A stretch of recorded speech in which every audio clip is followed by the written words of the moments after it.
And So now it's just sticky. Like, now, oh yeah. incredibly sticky. And All like, right. I use water. I use soap. I'm just about to use Goo Gone. Oh my You should gosh. have started with Goo Gone. Yeah. Well, you know. So, welcome in, you I can't guys. drink You Goo may Gone. notice some familiar faces. You may notice some unfamiliar faces. For those of you guys who know him already, there is Bradley, who plays our lovely Your fiancé. Miles Deckard. And yes, my lovely fiance, but who plays Miles Deckard in Baldur's Gate. And at the bottom right, you'll see Pope Gravy, or Sam, who plays our enigmatic end, the monk in our sessions over with Baldur's Gate as well. I need to use my full name. Oh yeah, what's your full name? You can see it in your server. Yeah, young cash register, aka little broomstick, does not fit on a little like name bar. That's Get a not my different problem. name, Sam. That's not my problem. Make it really Techno, small. hi baby, thank you so much for the sub. Look, I love If you. Apex can fit it, you can fit it. Apex can suck it, is what Apex can do.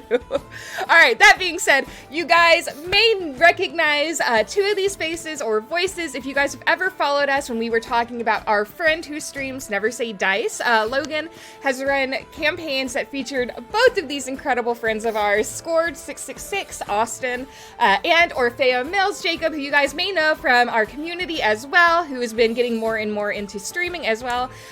So, bada bing, bada boom. Is there anything else that you guys would like to say, to introduce yourselves, to plug anything that you do, anything of that nature? Yeah, I would like to offer a toast. Okay. The gentleman. The Bojangles Hard Sweet Tea! I didn't know it was out yet. To the gentleman, to I'll good be dice drinking. rolls, and to you, Rose. Water. Oh, what is it there that you're drinking there, Rose? May it be Astrofruit? It's Man! funny that I mentioned Astrofruit. As someone who lives a busy 5-day work week, I'm sure you're like me, and you've had a condition known as sleepyheaditis. But lucky for you, we have just the cure. Astrofruit is here to provide you with maximum energy with no jitters or crashes. Their blend of caffeine, L-theanine, and creatine is perfectly blended to make sure you get through the day and keep your sleepyheaditis at bay. There are tons of flavors available with new ones being added all the time. And if you, right now, use code ROSE at checkout, you can get a sweet discount that also helps out the stream and bring you more wholesome content that you love. So stop at Astrofruit Energy today. Energy so delicious, it's out of this world. Hey! Thanks, Jacob! That's You our beat- first little, like, ad You for beat Josh to Astrofruit. doing the first ad. Yeah. He's gonna be so upset. He's gonna be so sad, but you know, you took the initiative. Yeah, you guys, if you want to, you can use !Astra, and you should be able to get a link directly to the site, or you can click on the panel down below. It does have the image of some of the tubs. It does also have a link that'll lead you directly to the site, and you will have to put in that code ROSE. You'll get 10% off, but it also comes back and allows me to get a little bit of money as well off of that, just by you guys shopping and getting an amazing product. Really, we swear by it. It's fantastic. It's really good. I had some right before this, and you can tell Yeah. I am jazzed. You can't tell from my voice because I'm sick. But let me tell you, the cold medicine and Astrofruit I'm on right now is going to make me power through. Oh yeah. And And that Gatorade, apparently. Yes. And talking They're not sponsors, about, if you want to catch some of our friends, Scourge 666 does do an occasional Destiny stream. Yeah, that's right. I've been catching you. So you can use that username to look him up if you want. And then, of course, Orfeo Mills, is also going live pretty often, is getting really close to hitting affiliate. So if you guys want to go over there and help them out, that would be fan-frickin-tastic, and I would really appreciate it. I'm sure they would too. Is there anything else that you guys want to do before I get us into the session for tonight? Let's rock and roll. All right. We will see you guys in a second. It's a beautiful land, Kalendrya. For generations, the people of Kalendrya have told ancient stories of legendary heroes. But the age of heroes has long passed, and now villains have risen to reign of the land. Whispers say that we're doomed, that the era of heroes has ended, but I still hold out hope that there are heroes out there. and we need them now more than ever before.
Of Kalendrya.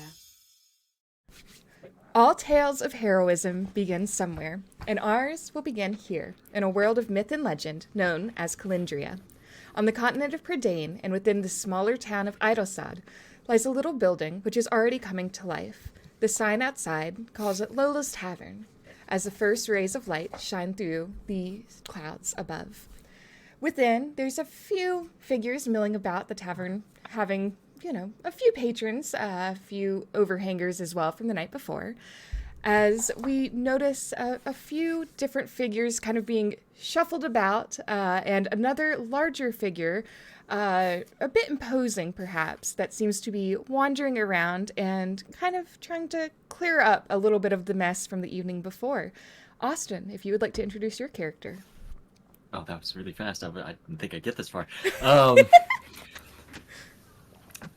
So standing at roughly even 8 feet tall, about quarter of a ton, just dark gray and black, red, with just accents of red in like the sunken in portions of eyes and in spots along the mouth, along the opening where the mouth would be, is a large metallic warforged, just broad-shouldered, huge, massive, just drapes of cloth and seemingly like body plated in armor with pieces of chainmail that have essentially been fused into like the chest and around the legs and things like that. Kind of on one, just holding on one shoulder a large black hammer and walking up to the nearest table with a drunk individual passed out in his chair, head down on the table, and he just reaches down, grabs him by like the back of his collar and just lifts him out of the chair, shakes him a little and goes, "Time to leave. Get out." And just drops him onto the ground and pushes him towards the door. And just is going around doing a similar thing to any of the overly inebriated patrons that are still remaining at this early hour of the morning.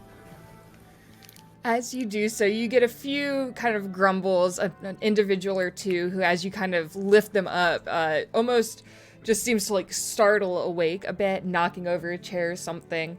As you go about clearing out the rest of the patrons who are not there, trying to enjoy a nice hearty breakfast or a meal as they pass through town. You do see a smaller figure kind of walk up to you. You know her fairly well. Her dark brown hair kind of flowing down past her shoulders and her green eyes kind of standing out a little bit as she looks at you from kind of a substantial height difference. As she kind of approaches you, Ozzy, do be sure to make a good point to not upset a couple of these people if you can. I know that one, and she kind of points back in a corner booth, is a little bit preoccupied, but I think that he seems to be rousing. He did ask for a drink earlier, and a meal, so I do believe he's going to be staying. Just a heads up. Whatever you say. She kind of nods a bit. Welcome, mother.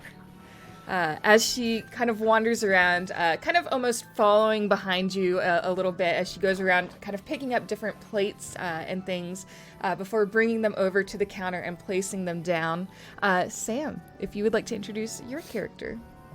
Absolutely. So behind the counter, you see a middle-aged human man with tidy black hair and a magnificent black stash. He also has the same striking green eyes as the long-haired lady before, and wears a gold-rimmed monocle on his right eye. His clothes consist of a blue dress shirt, black slacks, a long-stained white apron, and a thin, black, loosely knitted tie.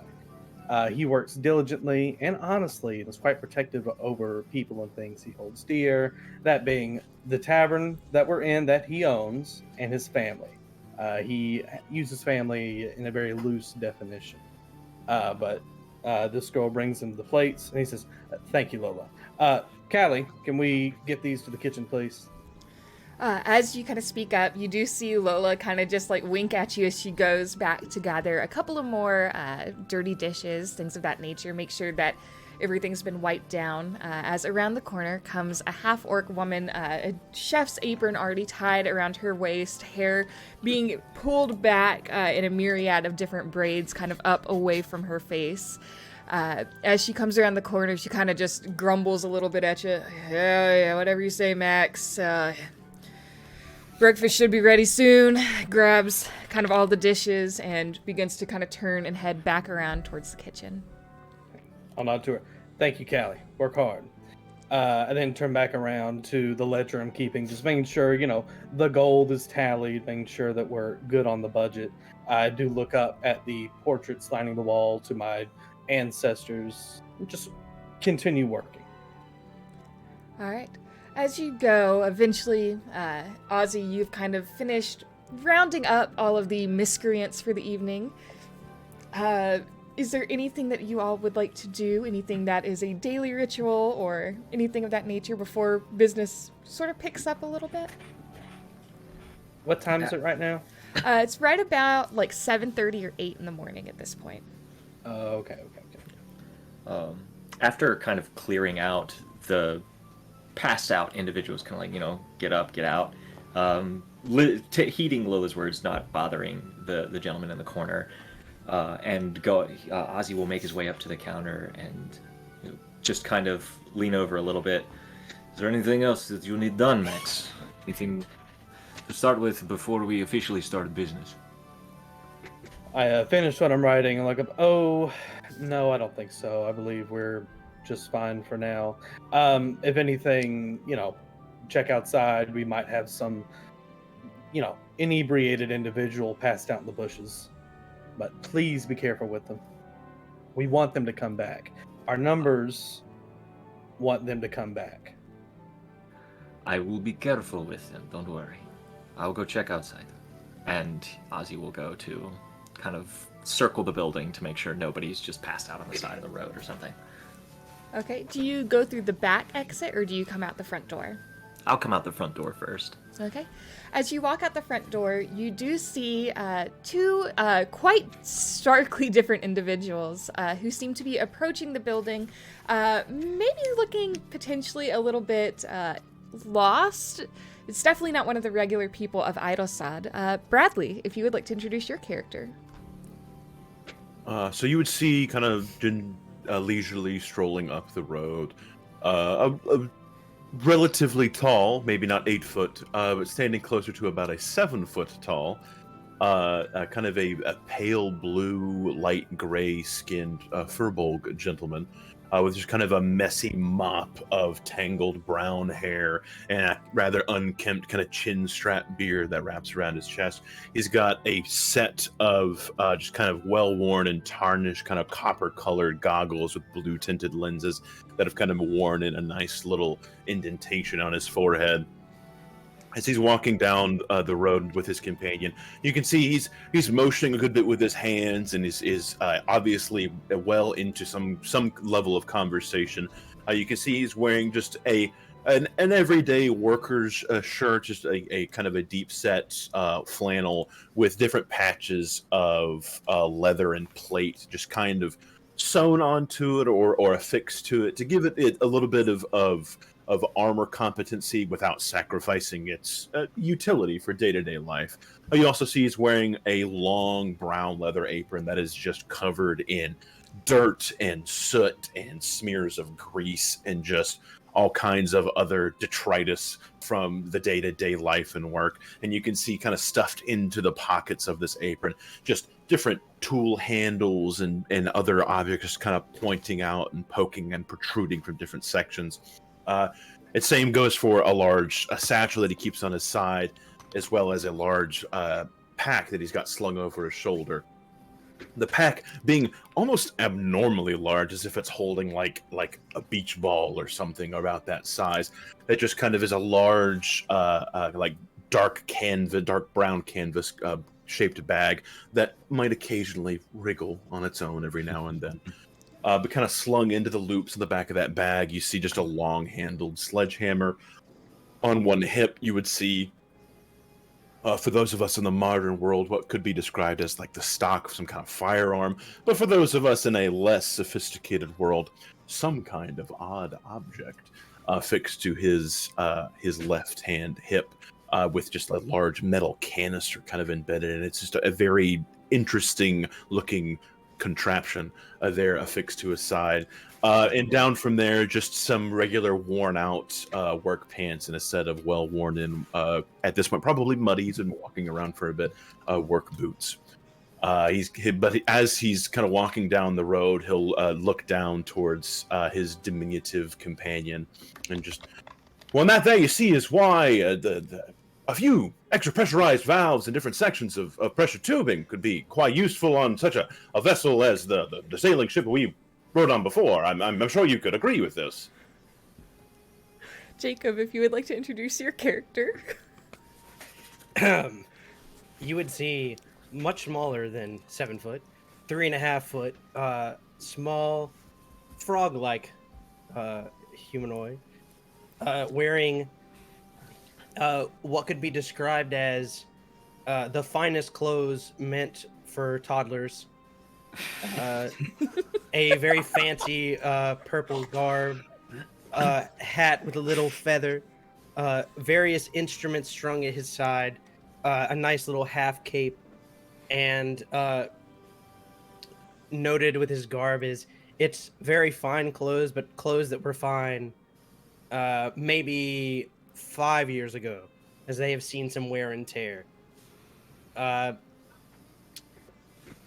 Bright blue skin with red eyes, very similar to a tree frog, and his gait tells you everything you need to know as he walks, just kind of a high knee gait, just excited to be around, and will turn to his companion and go, I have no idea what you just said, but can't you just smell the adventure in the air? I'm not quite entirely sure that's adventure you're smelling, but it's different. It's very unique in this regard. So, it's new. It's exciting. Can't you just smell the legend of our names about to unfold, Alder? You can smell it. You can taste it. You can hear it. You may want to get examined by the next physician we come across if you're smelling, seeing, and tasting things. Come, there's a tavern ahead. It looks like we should go. Of course, yes. To replenish ourselves. And get a drink? Well, what else?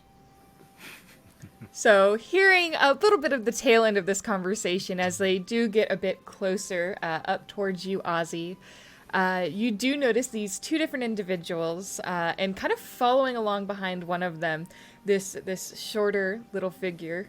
No? No. You don't? Okay, noted. Never mind. Well, with that then, you see the Spoiler two alert, of them. goddamn. Yeah, you're welcome. You see the two of them kind of wandering up to this tavern, approaching you, looking around. There doesn't really seem to be anybody who's passed out in the bushes this time. Seems to be, hopefully, a pretty slow morning. having not found anybody and seeing them come up, Ozzy kind of like looks up at the sky and goes, "It's close enough." Good morning. Welcome to Lola's Tavern. We are just opening, but should be fine to find a seat, and service will come to you quickly. 2 rolls. Pay your tab up front, and don't cause any problems, or you will find out what the hammer is for. Well, of course not. Wouldn't dream of it. I'm gonna. You see Alder kind of like hunch over slightly and squint his eyes at this figure. Is it immediately obvious that Ozzy is not an organic being? Oh yes, very much so. Okay. Like very, very obvious. Good heavens! I have to say, I truly admire the craftsmanship and dedication put into your wonderful armored carapace. That man is made of metal. This place is fantastic. All right then. Well, I'm glad that you got enjoyment out of that. Please. And I gesture to the door. Of course, right away, and I'll like kind of linger eyes on Ozzy as we walk past into the tavern. I stay there and I look at him for a minute. So, be honest, how many people have you smashed with the hammer? On a scale of 1 to 10. Actually, just give me the number. Very far more than 10. I don't know. I think I lost track about 20 years ago. But, Wow. you know, probably longer Well, than that, really. I know you probably don't want to have to work hard today, but I hope I get to see you. I don't mind working hard. I want less trouble for the man who pays me. You are a good sort. If you aren't working too hard later and you see me around, come. I'm sure you have many stories. And I kind of like, as like looking down at you, and I kind of look you up and down a little bit, because height difference. Down and down. Yeah, down and down. And downer. Down and downer. You look well traveled yourself. Maybe. We'll see. We'll see how busy it gets. Perhaps. Yes, pardon the frog in my throat, and I elbow him. The drier climate here does not really suit with my vocal cords. I'm used to a much rainier environment. Well, it seems fortunate you're at a place where there is plenty to drink. Do you know if there are any semi-large bodies of water around? Hey, Like DM, a lake? A pond, perhaps? Are there any semi-large bodies of water around? You do know there's one that you've had to pull a couple of overly intoxicated individuals out of in the past. Actually, kind of out back. You do know that there is a small pond and a little sitting area next to an old well out behind the tavern. Actually, there is a small pond behind the tavern. There's a small well there, a sitting area. You use it as you please. Just try not to, well... And I kind of stop for a second. Never mind. You should be fine. I'm not going to urinate in it. That's not what I was asking for. I was more Quite the concerned opposite. about the fact that I pull people out of there and try to keep them from drowning, but I don't think you have that problem. No, not at all. But thank you, because I have this thing. My complexion is such, if I don't get enough water, then just it's terrible. But come by later. Let's talk. You're great. Sure. You seem And I go quite in. fun. All right. As you see the door swing open just a moment or two after you see Ozzy step out, Max, you do see a tall, furbolg man kind of step in, eyes definitely not so subtly glued to Ozzy before he finally has to kind of turn his head and look about the tavern a moment. You do also hear another voice, though you can't quite see the individual from here, who seems to be talking quite in depth to Ozzy at the moment. Well, gee willikers, that individual out there is just downright fascinating. And I'll make my way over towards the bar. You wouldn't happen to be the grand architect behind such a marvelous piece of machinery, would you? I'm afraid not, sir. He just works here. Ah, shame. Yes. He said yes. Well, regardless, I think I'll be requiring the 2 beverages. Finest, well, not finest, house's choice. One for me and one for my friend, who hasn't quite made it inside yet. At that point, I'll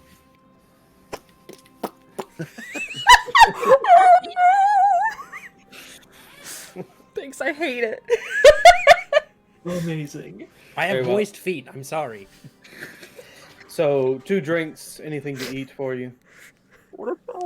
We have breakfast available. The breakfast sounds wonderful. Thank you. Great. I hop up on the bar stool. Yes, whatever he's having. Okay. Great place you have here. Fascinating clientele. Thank you very much. If you gentlemen will just hold on, I'll be right out with your orders. And so I'll turn around and go to the large barrel that I have behind me. I'll, pour the ales as normal. I'll let Callie know we need 2 breakfast. And then as the ales are poured in each hand, or rather with my right hand, I'll adjust the monocle over each ale. I'll snap my fingers, casting frostbite into both of them. Ooh, And then okay. take them over to the bar, place them in front of our wonderful Furbolg and Grung. Say, there you go. It's the house special. It's a magnificent bit of arcane touch to this. Intriguing. you. I'll take the cup, swill it up for a round or 2, and then take a hefty sip. I pick it up and it's probably a little bit bigger than it would seem for my Furbolg friend, and I will down it and put it down. Ah, that is a good drink. I wish I could get drunk, but I can't. I'm immune to poisons. And now, what is Impressive alcohol talent. but the funnest poison of all? Poisons of the body, but not of the mind, it would seem. Might be in such a beverage as this that would require a bit of additive arcane means to it. Well, it's my own recipe, but inspired after my father, as I motion to his portrait up behind me. He had a very nice ale called the Firebolt, but I took it in my own direction. So I use, of course, a bit of ice with mine, and I like my drinks cold. I think everyone can appreciate a nice cold brew. Verily. As you kind of continue and start kind of gearing up, you see Lola kind of sweep by around the edge of the counter, kind of back behind it, carrying a hefty amount of plates before kind of walking up and just kind of like elbowing you as she passes by Max. Don't blur them too much. You're not supposed to be telling them all about, the secrets and things. I don't know that it is necessarily something they're interested in. Dear, they asked. You always say they asked as she kind of rounds the corner and disappears into the kitchen. My apologies. My name is Max. It's good to meet both of you. Alder Fenhorn, and I'll exchange or reach across a heavy hand for a handshake. And I'll shake it. My hand's still cold. I take my hat off. Jameson Correa, at your service. Well, if you boys need anything else, you can let me or any of our patron or employees know. Thank you. Have you And I'll- been at this location long? Sorry to keep you. Me? Yes. Yes, this is a family-owned tavern, so I've been here all my life. Fascinating. The stories you must have. Oh, good stuff here and there. Great stories from my father, and of course, growing up here. One of my favorite stories has to do with our bouncer outside. One swing of the hammer, and we had 10 pirates just on the floor. Oh. Fascinating. Well, not all pirates are good pirates, that's for sure. Oh, I've met some very wonderful pirates, but, Well, I don't mean to brag, but before I met Alder here, I used to do a little bit of piracy myself. No Oh, killing really? or anything like that. We just mostly moved things from one place to another. I see, like privateer work. Yes, precisely. And I look at Alder, and he probably give me the look like, shut up. And I'm like, Yes, don't worry, I didn't tell them about your thing. bragging about crimes committed on the high seas. It's a wonderful way to introduce yourself to new individuals. See, clearly Max is a gentleman. He's not an narc. Do I- Look at his I- mustache. There's no way. Look at his Max is like a mustache. narc. That mustache would never belong to a narc. Well, some of the locals do call this place the No Narc Central, so I do understand. Fuck yourself. Why? Whatever for. Why are you booing me? I'm right. As you continue your conversation, Ozzy, you do eventually kind of wander back in, and you see as Lola's kind of rounding back out of the kitchen, her assorted plates kind of balanced with all the different breakfasts as she slides them across the bar quickly to you all and zooms past you. Pardon me, Ozzy, kind of stepping around you and begins to hand out and pass out the plates of food to the other individuals and patrons within the tavern. As she steps around him, you notice that he's very careful to move out of the way. He's probably learned that okay, she's on a mission. I'm out of the way. But once we get our plates of food set next to us, and I kind of glance back around the tavern, it's relatively empty at this point, aside from us. So, looking around the tavern, you see what seems to potentially be a couple. It looks a bit more well-rested than the other two patrons in the bar. They're sitting at a table across from one another in the center of the tavern here.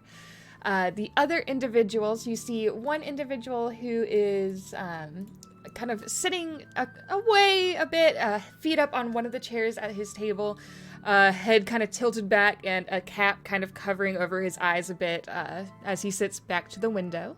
And the other individual, you can kind of see the edge a little bit of his elbow on the table, but you're not really able to make out much else about them from this distance and this angle.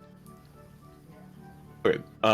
Given the relatively low-key setting, I will just kind of slide my heavy pack off my back and kind of set it in the empty seat next to me.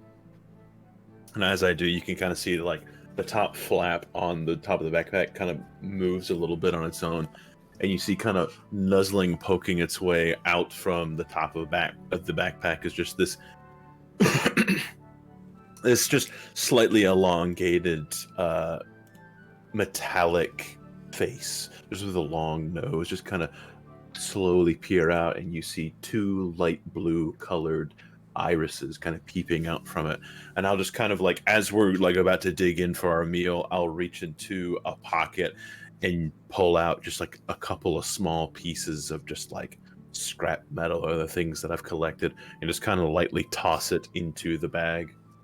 You see a little two small talons kind of reach out and grab it and pull it back into the pack, but for the most part it stays relatively hidden inside. Do I notice this? I'm assuming you've probably got this a little bit under wraps. Am I correct, Alder?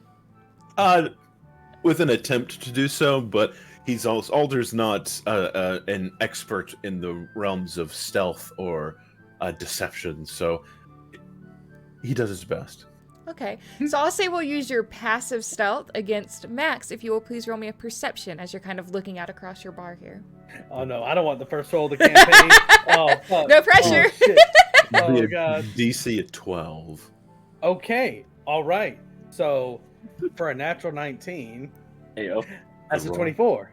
Okay, so you do notice this movement. You see the quick little claws dart out. You do see a slight bit of blue light kind of peering out from underneath, but you're not quite able to make out exactly what is in the bag. Okay. But I get the sense it's something alive, maybe. Probably, yeah. Okay. Alder, did you need something for your friend in the bag? I believe he's already been served. And I point at Jameson. The one I'm in the not bag. in a bag. Ah, I nudge Alder. I'm sorry, but no, there's no one in the bag. That would be silly. People can't live in bags. What are you insinuating? There's some sort of bag man in there? Do not invoke the name of the bag man. As you're all talking, there's a moment of a bit of a kerfuffle, we'll say, as you hear Lola's voice kind of raise a bit. You can't quite make out what she's saying over your own conversation and a little bit of liveliness to you, but she does seem to be off in the corner. For those of you who are looking at the Roll20, if I move her on the correct screen, over in this corner of the tavern, you see her kind of almost shove the plate of food instead as it kind of slides across the table, and it does not seem that she's placing it gently, as she kind of like gets a little bit loud about whatever it is that she's upset with before she begins kind of grabbing a towel that she keeps on her hip, wiping her hands, and starting to walk back angrily, not coming all the way around the bar, but kind of just hipping her way back through the doors into the kitchen. I'll follow after. Yeah, and seeing where she comes from, Ozzy's going to turn and just look at the individual, and he's just going, like, he's going to look back at the door, see Max is going, and then he's just going to turn and just look at the individual that was at the table that she just came from, and just wait and stare, like, blinkless stare straight at whoever they are. Okay, roll me a perception check, Ozzy. Oh boy. Oh no. Dirty 20. Dirty 20, Let's go. noted. I'll be back with you in a moment. Oh boy. Max, as you kind of depart this conversation, do you say anything, or are you just kind of stepping away? I'll give a nod to Ozzy, just, keep an eye out or whatever, wordlessly. He knows, he understands. But then I will follow Lola to the back. All right, as you come around the corner, you see her kind of sitting almost against one of the counters in this very small kitchen, as you see her talking to Callie, and I just don't understand what the deal is that every once in a while when somebody's not feeling great that they make it our problem. And you see Callie's just kind of nodding along, kind of in her own little bit of like warmth, grunting along. Yeah, well, I mean, what do you want me to do? Make him another plate, spit in it, kind of trying to comfort her, but not really paying terribly close attention as she's kind of just going about cooking. Okay. I'll, come and say, Lola, is everything okay? Yeah, everything's fine. Sorry, he was acting kind of weird as I was coming up on the table, and by the time that I had gotten up to him in order to drop the plate off, he started kind of reaching out and grabbing at my, and she kind of just gestures aimlessly to the little apron that she kind of wears around her waist. Don't know what his deal is, but when I kind of confronted him, I guess, about it and about how he needed to keep his hands to himself, he decided to tell me he just wasn't feeling like himself and tried to apologize, but, I'm not exactly in the mood for it today. I understand. Okay. Well, I'll get him sorted out. You take it easy for the time being. Callie, make sure Lola's okay. Callie just kind of nods, turns around. You see her kind of come here, and throws an arm around her shoulder and kind of pulls her over towards where she's cooking and gets her kind of busy, focused on helping her in the kitchen. And then I'll go back out and go over to that table that that Lola was accosted at. Okay. In the meantime, Ozzy, as you see Max kind of give you this nod and step away for a moment, you kind of watch carefully with your trained eye at this point in the tavern, watching this individual, and you're just a little intrigued. Usually when there seems to be an issue in the tavern, somebody's a little bit more up at arms. Maybe they're a little bit more. That is very loud. Oh dear. Holy Why do I hear boss shit. music? What did I miss? Jeez Louise. But you see that this individual is just kind of almost lifelessly sitting there. As you kind of stare at him, the plate doesn't really seem to have moved. Where he's kind of slumped onto the table, he's not really moving terribly much. It doesn't seem like he's trying to collect himself or anything else. You do notice, that his chest is rising and falling from behind. You can see the back moving a little bit. So he is alive, conscious, breathing. And as you're kind of looking, it's a bit difficult to make out, but the little bits of his body and his face that you can see, something looks a bit odd. There's a little bit of almost some like blackish veins kind of creeping along some portions of his body as he's sitting there in the tavern. Man, I wonder what that is. I wonder what that is. Man, I wonder.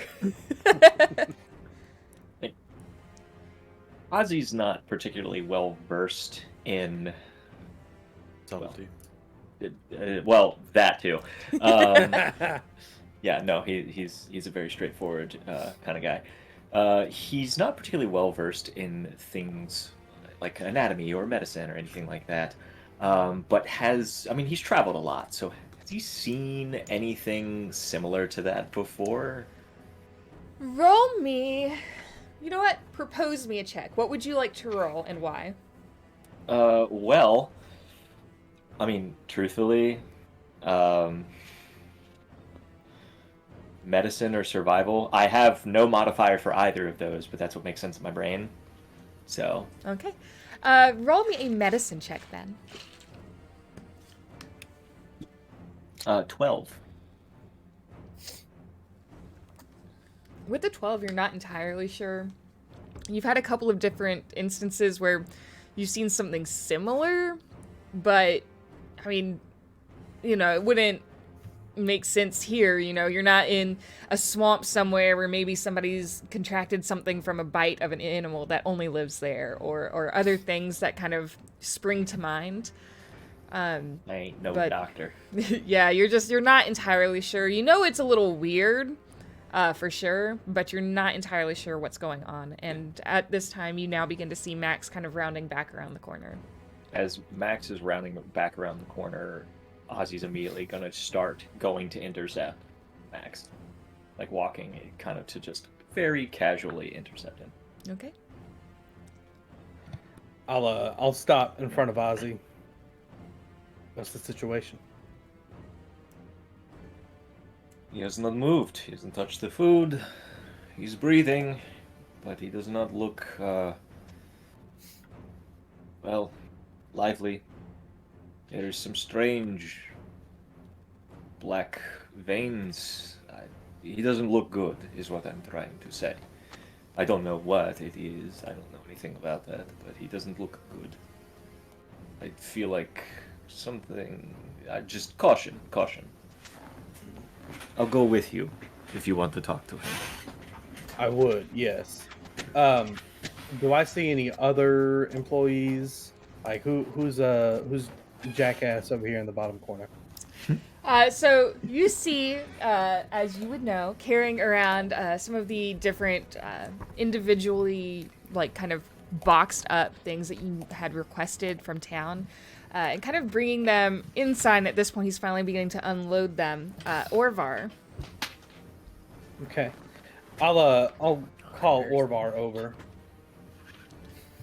He kind of walks over a little bit confused. You see he's still kind of holding a couple of things in his hands, kind of gestures at you a little bit, puts them down on the bar and starts to walk over. Yeah, what's up? Orvar, go quickly. Go get Dr. Hinge. Dr. Hinge, right away. Anything I should tell them in particular? Tell him bring anything he needs to examine veins. He kind of gives you an odd look, but nods as he begins to kind of quickly head out the door, and you see him not quite running, but he is kind of walking quite briskly through the town. I'll then bypass Ozzy and go up to this diseased gentleman. Okay. How are you approaching? Just casually, normally. All right. I'll just walk up and say, "Excuse me, sir. Everything okay this morning?" As you kind of approach, you see him kind of start to like rouse a little bit, as he kind of turns, and as you kind of walk up to the edge of the table, he does kind of like almost very quickly, kind of like not lashing out, but kind of reach out and like kind of grab onto your pants. You see his eyes are a little bit wild, almost kind of bloodshot, and he seems to almost be having some trouble breathing. There's a bit of a raspiness as he kind of... I'm not feeling incredibly well. I don't suppose I could bother you to call for some assistance. Help is on the way. As he reaches for me, I'll grab his arm, kind of give him that support. Say, all right, I need you to lie down for me. Lie down on the floor. You see he kind of tries to like get up, but his muscles seem to be quite weak as he kind of slumps against the table and seems to be having difficulty getting up. Go ahead. I was just gonna say, Ozzy, like seeing the difficulty and seeing Max like doing that, Ozzy's immediately going to like put his hand on Max's shoulder and just gently push him back. Like, I will get him. I will get him. You stay back. And like he says a little quieter to Max.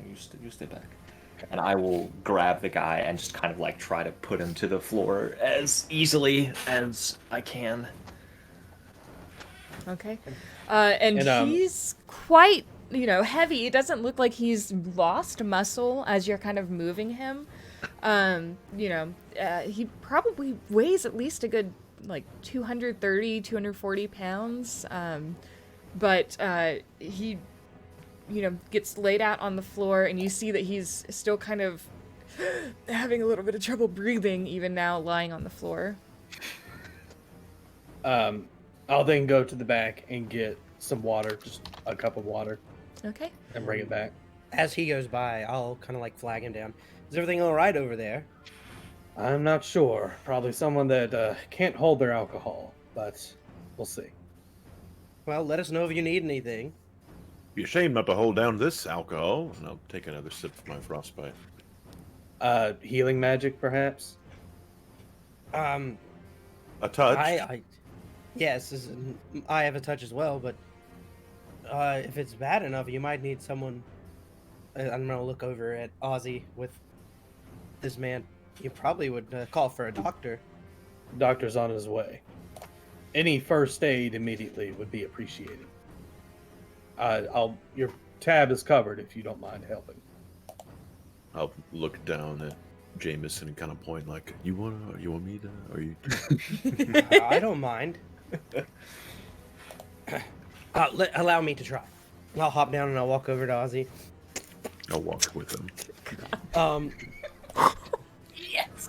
Have I ever told you one of my least favorite sounds is squelching sounds? Well, Moist feet. My bad. feet. I'll walk over and I'll pull out my loot and I'll go, I got it seems you got the hick. Try not to be so sick. And I'll cast Healing Word on him. Okay. They can't all be winners. Listen, that's the best you're getting right now. That's worth Fair enough. So you watch as the magic kind of seems to settle onto his body and kind of seep in, and you do see it seems to take a little bit of purchase. He seems to get a little bit more color in his cheeks, and you see some of the veins kind of start to recess a little bit in a few spots on his body. The breathing is still not great, but it is less, immediately concerning, at least, as he continues to lay there on the floor, kind of looking at you a bit almost quizzically, if you could call it that. I know. That wasn't my best verse, but it's all right. It was in a pinch, and you desperately needed the help. You look terrible. Glad to know that Jameson is also not the master of subtlety. Oh. Kindred I spirit. am an actor, the dramatic for the flair.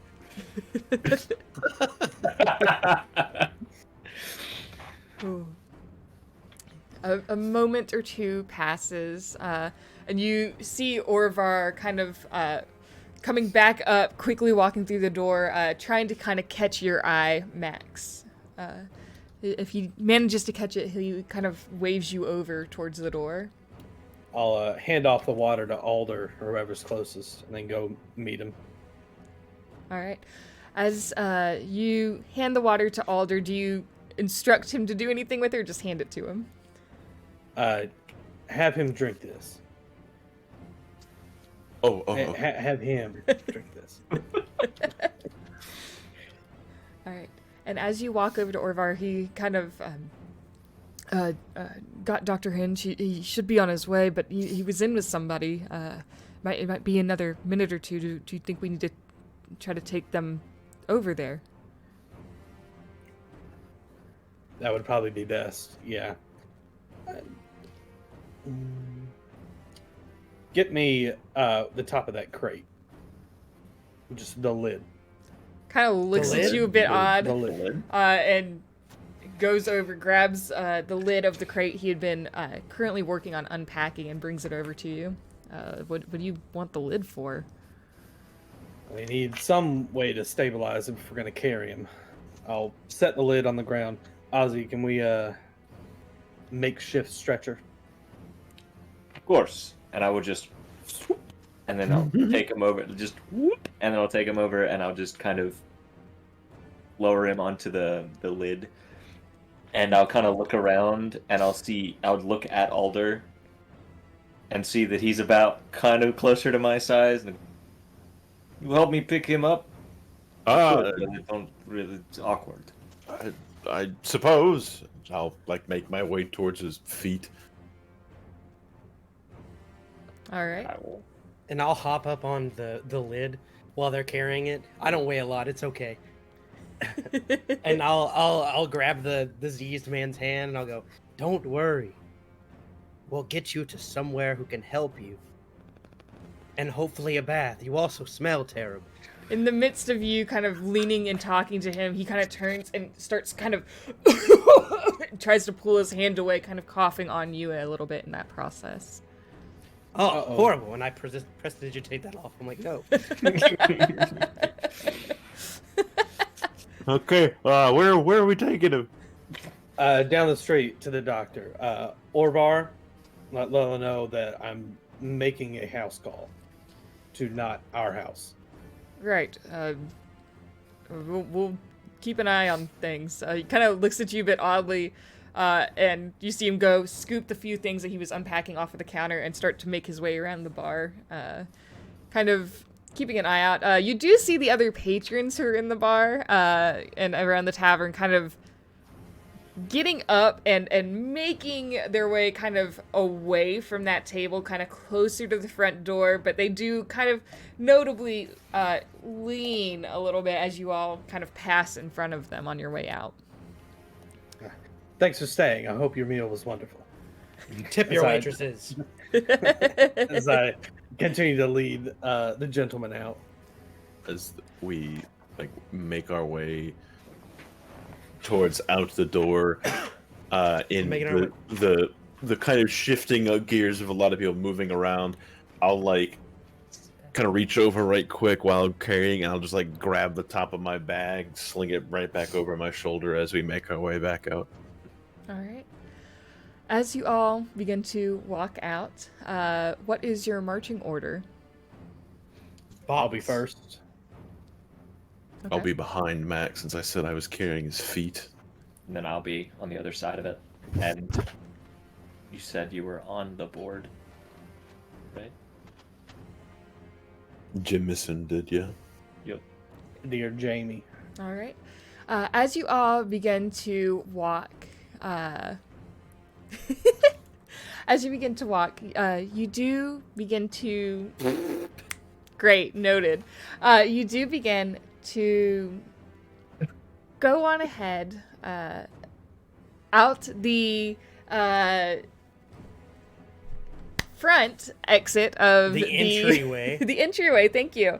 I love the intro. Now called an exitway. The portal. As you walk back out of the tavern at this point, following Max, as you walk, it only takes a few minutes, really. I already said, God damn it. Okay, noted. Fuck you guys. But you guys will walk. It's a couple of blocks away, but you pretty easily come upon a series of houses and things. Nothing too grand here in the town of Eidolsäd. But amidst a smaller, kind of more open area, you do see a small sign kind of hanging up a painted window that does note a doctor's house at the moment. As you approach, you do see the name, for those of you who are unfamiliar with it, as Dr. Hinge upon the door. Max, are you just walking on in?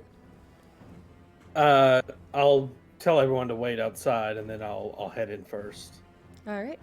As you walk in, you hear the very faint sound of the little bell, ding, ding, ding, right above the door as it opens up, and you step inside. You hear Hinge's voice kind of call out, though you can't quite see him. I'll be right there. Give me just a moment. You wait a second or two, or are you heading on back? I'll call out to him. Hinge, it's Max. How much longer? Oh, Max, I told Olivar that it would be quite a bit of time. Can we make it a minute? I suppose. What seems to be the matter? This is ridiculous. I'm just gonna walk back and find him. All right, as you walk back around the corner, he kind of there's a brief moment of pause. Typically, you don't see him, seem to be too preoccupied. Everything seems to be very nice and neat, kind of around his office and the little exam room that he keeps. But at this point, you do see that there are two different individuals, both of whom are kind of laying with little sheeted curtains kind of hung up as much as possible around them. You see their silhouettes as he kind of steps out, hearing you coming, and he has a mask pulled up across his face. Max, you really shouldn't be back here. I'm not entirely sure what is going on with these two individuals. My apologies, but I do have a man outside. He's sprouting some black veins on his neck. He's very bloodshot eyes, not doing very hot. Another? The other two were brought to me last evening. They fly now. They fly now? I'll go ahead and bring him in. He nods. You see him kind of start looking around and start trying to clear off yet another one of his counters at this point, kind of shoving everything aside to start making room. Now I'll return back outside, poke my head out. Bring him in. All right. As you walk this man inside, kind of leaving him, I'm guessing, are you just setting the whole lid down on Jacob's gone and the cameras are a nightmare? Wait. Hey. He's fine. Sorry. As you're all good, as you walk into the office carrying this individual, are you just leaving him on the lid and bringing him in straight to the counter, or if I don't knock things off my desk, are you taking him off of that? How are you guys going about this? I think we're gonna leave him on the lid. Like EMT style. Take him on the stretcher, slide him onto counter. Okay. So Max, do you need this lid? We can slide the lid out from under him if we need to take it back to the tavern. You know what? Doc can keep it. Generous man. as he kind of stands looking at him, can you tell me anything about him? What happened? And he starts kind of walking up and looking him over. You see him kind of turning the man's head, feeling for a pulse, checking his veins.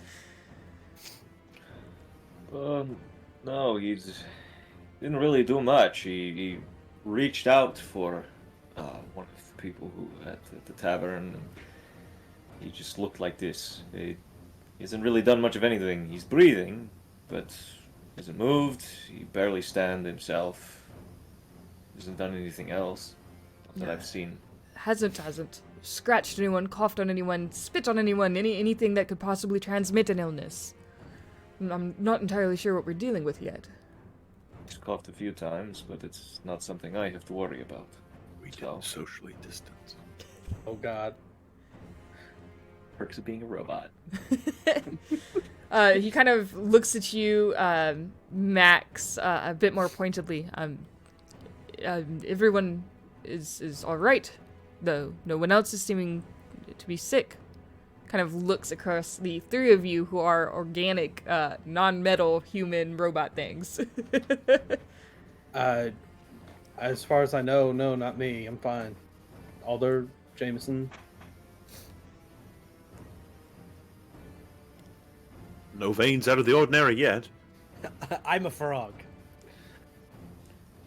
Congratulations. I'll turn to Max and I'll say, would you like me to go check on Lola real quick? Yes. Yes, I'll go with you. All right. He kind of nods. Before you go, hang on. And you see him start kind of opening and then closing different drawers and cabinets before finally kind of, yes, and opens up 2 lower cabinets. You see everything seems to be in complete disarray, just kind of thrown into this cabinet. And he starts kind of rifling through a few different things kind of falling out before he finally pulls out a few small vials. I only have 4, but if you need them. They hopefully will be able to keep you healthy, keep you well, and he hands over to you 4 lesser potions of healing. I'll distribute them. Heard. All right, so Max and Ozzy, you all are headed back to Lola's Tavern. Alder and Jameson, are you staying or are you going with them?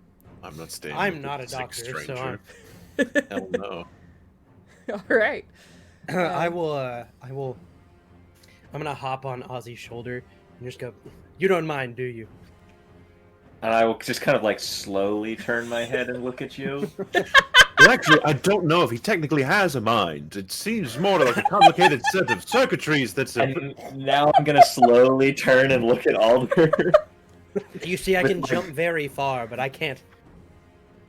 I'm not very fast. I am fast, but short distance, and I'm a sprinter. You see. And both times it's a blinkless expression. Just. I am out the door. and I will just. I'll point at you, Jameson, and then I'll point at you, Alder. And I'll say, I'm not sure which I'm more offended at, but we will solve that on the walk over. Let's go.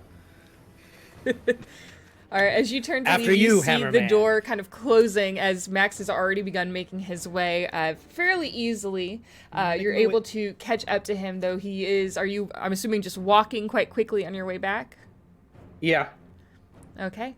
As you continue to walk on your way back, you do notice that everything else seems to be quite for the usual. Haley! Someone's a little mad about his stupid sound alerts. As you continue to walk, you see everyone else seems to be going about their usual business. No one seems to be concerned, paying you much mind. There is a brief pause as they see Ozzy kind of catching up to you. 2 strangers, not well known at least in the town by most folks, if nothing else, and one of them sitting atop Ozzy, the individual that a lot of people are probably not as comfortable around, but they You're don't so seem tall, to stop I or can see mind everything from up here. I'm glad you are entertained. As we pass people, I take on my head like, hello there. Hello. Hello. Barely contained rage, but Max hasn't given him permission to hit him yet, so... As you walk, you easily You wouldn't kind hit of me, make I'm it just a back little to the guy. tavern. You do notice Lola up at the front is kind of trying to finish, it seems, taking payment and issuing out any, change to the couple of patrons that you did have, as it seems that this morning's incident seems to be kind of clearing out everybody who was remaining behind after last evening in the tavern. Okay. I'll pretty much go right up to Lola. I'll take her by both hands and start examining her hands and the upper forearm. As soon as you kind of grab her, she kind of looks at you. That should be your change. You see the couple kind of grab the change and kind of shuffle their way out the door. And I think the proper thing is to say hello. What welcome back? Is the man all right? And you just kind of watch. She just not necessarily allows you to do this, but she isn't necessarily fighting it either. Okay. Do I see anything? At least anything out of the ordinary? Nothing seemingly out of the ordinary. You do see on one of her hands a small little cut that she seems to have kind of bandaged over, but nothing that would be out of the usual or of really significant concern usually. I will point out the cut and say, when did you get this? Kelly, she fussed at me because I wasn't paying attention. She had me cutting a couple of onions. When? It's nothing, really. Just a few minutes ago. A few minutes ago, before or after that gentleman accosted you? When you told me to stay and take it easy. After. Did that man get anything on you? Spit, hair, anything? I don't know. What are you feeling all right? And she kind of reaches her hand out now, pulling it away from you and kind of putting it to your forehead. Are you feeling all right? I feel fine. Second that changes, you let me know. Should I be expecting to not feel fine? I'm just saying it's a very real possibility. I'm sorry. What did Dr. Hinge tell you about the man? Some kind of disease he's unsure about. This man that was in here isn't the only one. I think he had 2 more. I'll go wash the table down. I don't... No. Ozzy, go wash that table down. Please. And I will... Of course. And then I will look up at Jameson and go, I'm going to have to ask you to get down. Now. Well, because you asked very nicely, I hop down. You see Lola kind of like give you just like this like little bit of an eye roll as Max kind of turns to issue you this order, and she just kind of seems that you're making a couple of friends at least. It seems to be a productive day for you, Ozzy. Mm-hmm. Friends. Yes. Something like that. I love you, Metal Man. And it just like the little bit of like... God damn. Slowly turns and looks at Jameson again, squints a little, and then looks back at Lola, says, mm-hmm, friends, yes. I look at Lola, he's just a big old softy. I'm going to go clean the table now. Okay. Thank you, Ozzy. As you walk over and begin kind of clearing the table, you do see that the food pretty much looks untouched. It seems to have kind of spilled out in some edges kind of onto the table, probably from where Lola had kind of like abruptly shoved it across the table instead of gently setting it down as she usually would have. There doesn't seem to be really anything of immediate note. If you would like to look a little bit more in depth, feel free to make an investigation check. Sure. Okay. Investigation, yeah, I'm totally good at that, right? That's a nice 12. Okay. Nothing really seems to stick out to you as you're kind of wiping the table down. You kind of gather up the plate, the little bits of food, wipe it all down, and start heading back with it, I'm assuming, to clear the table officially, or are you leaving everything at the table? Is there a window nearby? As you look at the Roll20, so up here is your closest window. It does go right out to the back, and it is near the kind of cellar doors out back. I'm actually, like, so I'm gonna take, like, the plate of food, and I'm going to just carry it with me. I'm gonna walk over to Max, and I'm gonna say, I'm gonna throw this out the window, or burn it, or something. Don't know if you coughed on it. Don't Burn it. Deal with this and not. Anyway. Don't you all think you're being a little bit dramatic over somebody being sick? No, I do not. I just do what he tells me. That man looked truly terrible. And smelled bad. I don't know if that's an A equals B situation or he just smelled bad before. You waited his table. Did he smell bad before? I don't exactly go around smelling our customers. That's probably good. That's probably a good protocol to have. Perhaps you have a little bit of a different opinion. You seem to get close to Ozzy. Are you telling me Ozzy has a smell? I haven't exactly sniffed him either. Yes, he has a He, rather distinct smell. He smelled like copper and worn boots, but like in a good Iron. way. It's a hearty kind of aroma. Like when you hold a coin too long in your hand and it gets a little sweaty, like that. You see her just kind of start rubbing at her temple, across her face, as she kind of just stares out at all of you. And you're sure that I'm the one who's supposed to be feeling a little bit off? And she kind of looks very pointedly at you, Max. As she looks back, I'm not going to meet her eyes, but I'm going to check her neck. Do I see any veins? You do not. None at all, she's dead. All the veins are gone, yeah. Oh, God.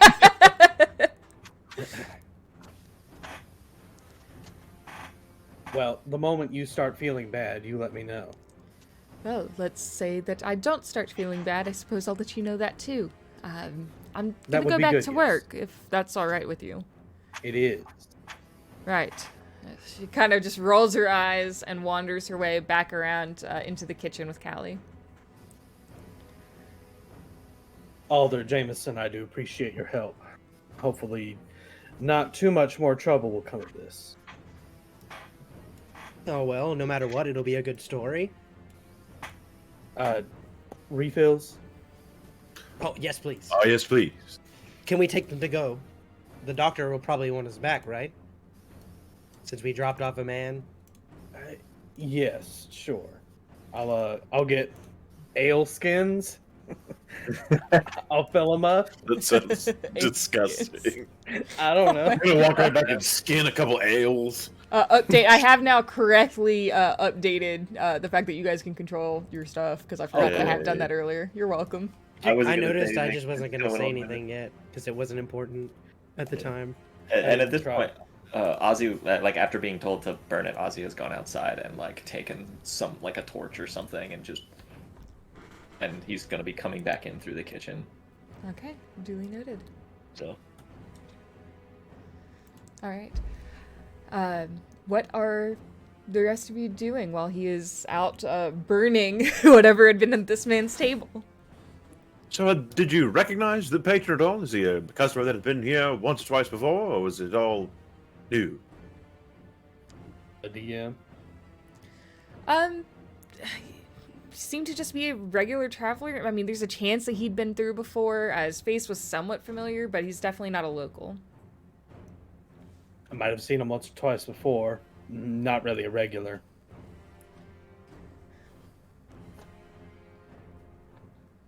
Well, should we go see if anything has happened?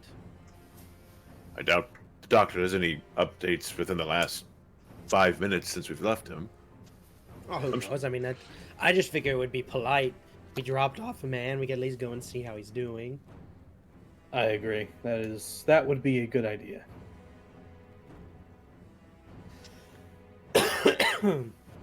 Excuse me. Very well. I will get ready to go. I'll lead around in the kitchen. Lola, you're in charge. I'm leaving for a little bit. Always am. She kind of just, you hear her kind of like almost begrudgingly talking to Callie and to Orvar as they're all working back in that area. I elbow like Max's like inner knee, and I'm like, teenagers. She's 20. You know, age works differently for growing. I don't really know the difference. Raises an interesting point. Jameson, how old are you?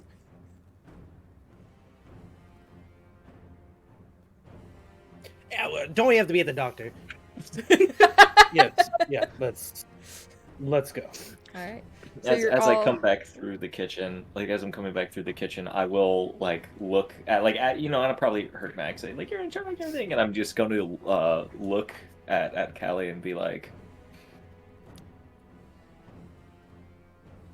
hit them hard if you have to, I guess. She just kind of chuckles a little bit, and she just kind of, what do you think I did before you got here? She kind of like reaches back, cracks her knuckles a little bit before she goes back to kind of stirring the soup that she's making for lunch. Still got the hammer underneath the counter. Yeah, not quite as nice as yours, but it's a little bit rustier probably.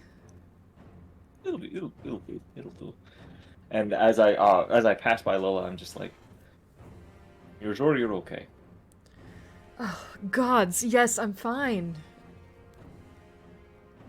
This is Ozzy asking, not your dad. This is still Lola answering.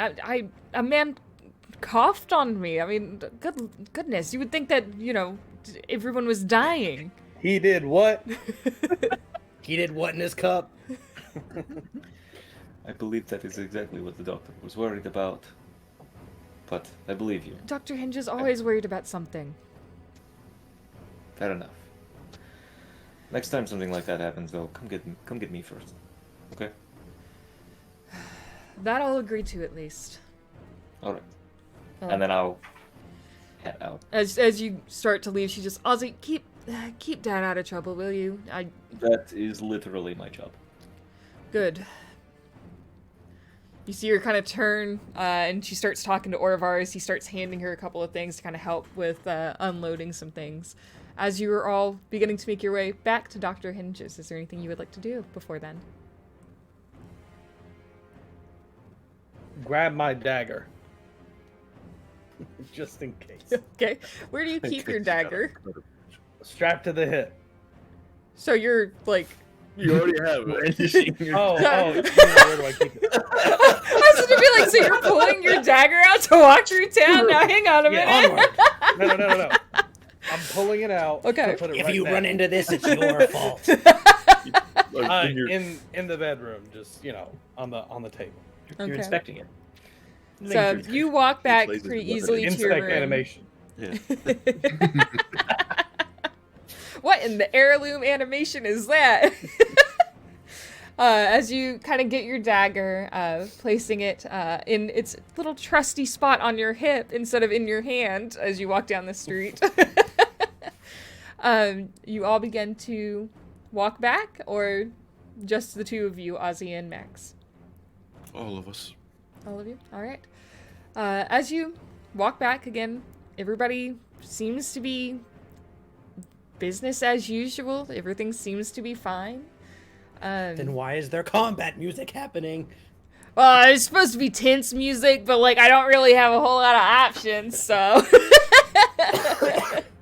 As you make your way back, Hinge's office looks precisely as it did from the outside, at least, when you left it. Do you just walk back in again? Yeah. The right thing to do is knock. I walk in. So Max opens up the door. Again, you hear the little ting ting ting of the bell behind you, and walk on in. Again, you hear, "I'll be there in a moment. If you're sick, just hang on a moment." Rub some dirt in it. I'll call out, Hinge, it's us again. Ah, us again. Wonderful. Max, what is it you need this time? I'll walk to the back. I'll find him. How's the new patient? About the same as he was when you left him here 5 minutes ago. Breathing maybe a little bit worse. Veins seem to still be progressing, whatever it is. He's doing better than my other two, though, so maybe he's almost through it. Okay. Well, that's good at least. Any insight you can give to us that you might have found out from the other two? Looking him over, it's not any disease that I recognize.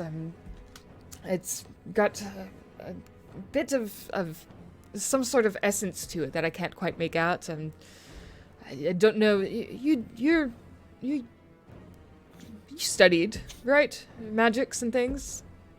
Magics, yes. Mm-hmm. Would you mind just checking, seeing if maybe you're able to sense anything or discern something about it? I can't quite look at it beyond anything just medically. Not exactly gifted in the arcane arts. I'll try my best. I'll also look to Alder. Alder and Jameson, would either of you gentlemen happen to know much about the arcane? I am purveyor of the magic of music, but how magic happens, no idea. Not exactly wonderfully gifted in the terms of arcana, but I can usually create facsimiles of such with different machinery, and I'll just like pull out of my like the front pocket of my apron this large little metal doodad and flick on a flame as I just like flick a lighter on and hold it in my hands and kind of. Good to know. An inventor. We'll talk. Yes, Dr. Hinge, I will take a look. Do you have an extra mask? You see him kind of pause. A moment, and you see him kind of walk back up to the front, kind of situate down. You hear the rustling of some papers and different things. And you see him pull out and kind of dust off a very dusty little mask that he seemed to have been keeping for a special occasion under his little like front shelf almost. Definitely not used. Occasion. As he hands you the mask, he kind of turns. I suppose you might as well come on back. I'll have you take a look at least two of them, I suppose. Guide you in. Do you follow behind? Anyone else going with you? Yeah, I'll go too.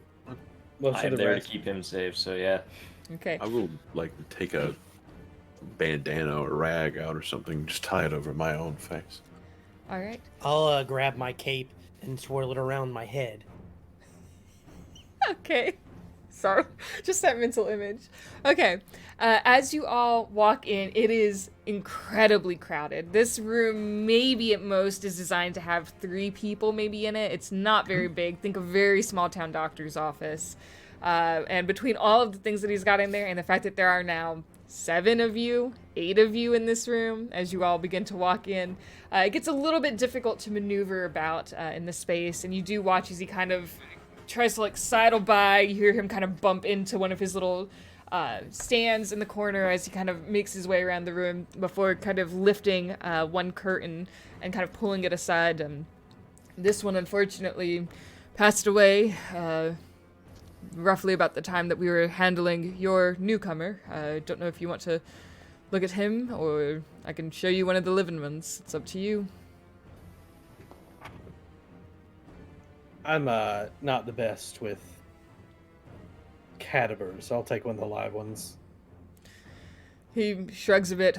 Well, wish I'd done a bit more practicing on the live ones myself. Kind of chuckles, elbows you a little bit as he kind of goes to the... It's a joke. Never mind. He starts to pull aside. I think you should stick to doctoring, with all due respect. Okay. Humor is not your strong suit. Never was. That's why I gave up my dream of being a bard.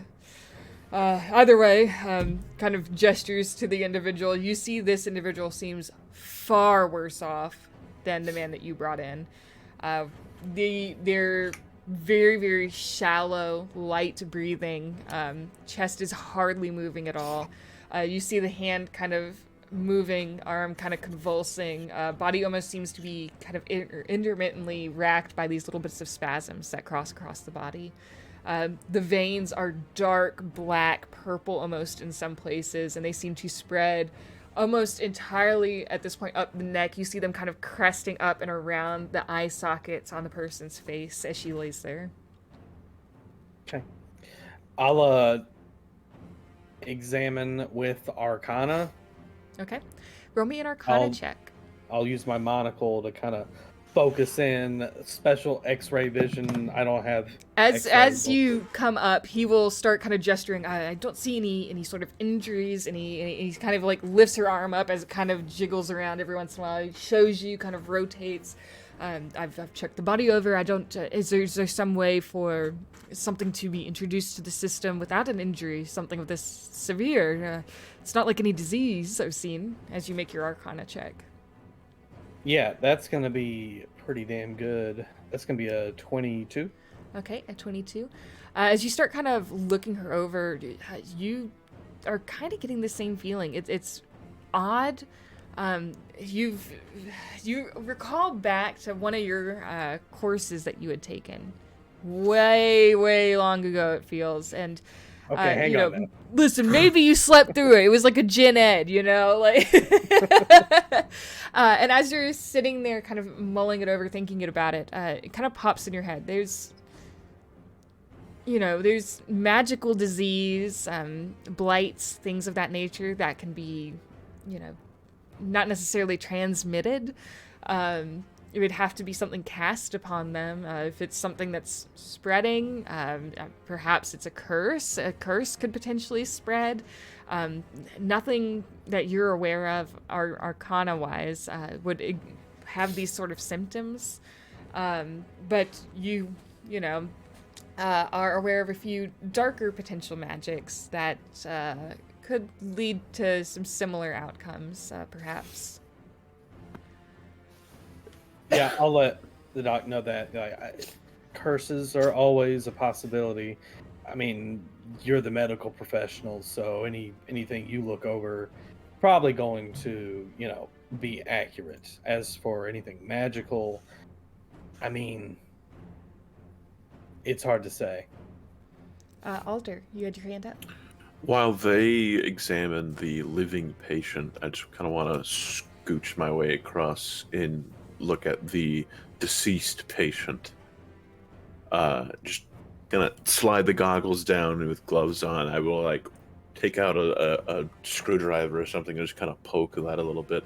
I'd like to make an investigation check to see if I can suss out anything else, anything that may have, I don't know, a cause or an injury or something else that may have led to this or created this. Okay, roll me an Unfortunate. investigation check. So you can what out You again? heard me, you little What? Sussy. sussy. Sussy. That is a 22. Okay, with the 22, as you're kind of looking the individual over, you notice, again, no real markings on them. The few possessions that they seem to have that are readily displayed, nothing out of the usual, maybe a ring on the hand, but I mean, nothing really that stands out. And as you're kind of moving and adjusting, you kind of pull aside as you are kind of looking, just checking the neck yourself, and you do see a small, almost like it seems to be burnt, kind of shriveled up, some sort of maybe it was a shaving of something or a leaf or a petal kind of fall out of almost the lapel of their shirt onto the table underneath them. I'll take out a pair of tweezers, I'll grab it, and I'll reach back into my bag and pull out just an empty jar, and I'll kind of gingerly set it in the jar, set it to the side, but then go back in and kind of examine closer around the lapel or the neck and see if I can find any more of whatever that was. Okay. As you kind of look, you find another smaller little piece, but nothing else really seems to kind of shake loose, quite literally here. Sorry, go ahead. I was supposed to say, what about the orifices of the face? So a mouth, nose, ears, eyes, anything else Okay. peculiar? A+ word. Orifices, nice. As you kind of Examine the man's orifices. As you kind of pull back, look at the Amazing. eyes, you see they are dull, lifeless. You do see the eyes, veins themselves are also kind of spider-webbed black, almost looking like a spider web of veins across the actual eye itself. Kind of looking about as you look, kind of just looking up the nose, kind of pull the chin down. You do hear a slight as you open the mouth, as you kind of start to look in. I shield away as I hear a sound. I look around right quick to see if anyone else noticed, but then I'll go back and inspect. Okay. At about this time, Dr. Hinge responds to you. How do you handle a curse? Or what kind of magics would that pull into question, I suppose? Do we need to be reaching out to someone from Kirlia? Someone perhaps a bit more experienced? Possibly. We could always remove curse or dispel magic. We could, try something like that. Otherwise, we could go to the caster and ask him nicely to desist. So you know who the caster is, then? No, I don't. Right. Well, unfortunately, I don't know myself either.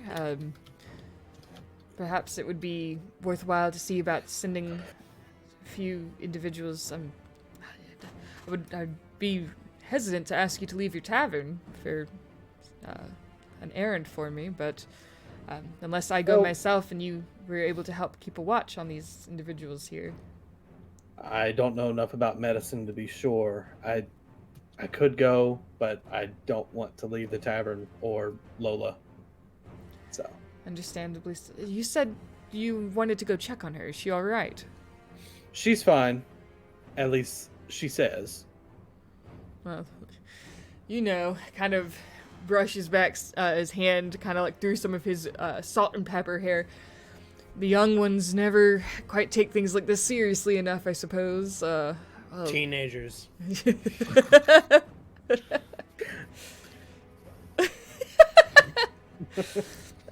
done. Alder, as you go back in to examine the mouth, you kind of start looking around. You said you had a 22, is that correct, on your investigation? I have a 22. Okay. As you look around, you do notice it seems almost like there are bite marks all throughout this individual's mouth, but especially heavily on the tongue, to the point that as you're kind of looking, it stands out to you fairly quickly as you look in the mouth that the entire tip of the tongue is just gone.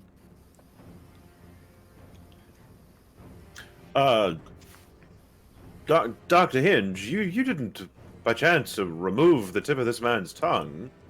Yeah, I eated it. Well, you got me. See, I was a little hungry. I can't say that I did. Are you insinuating that you believe that I have?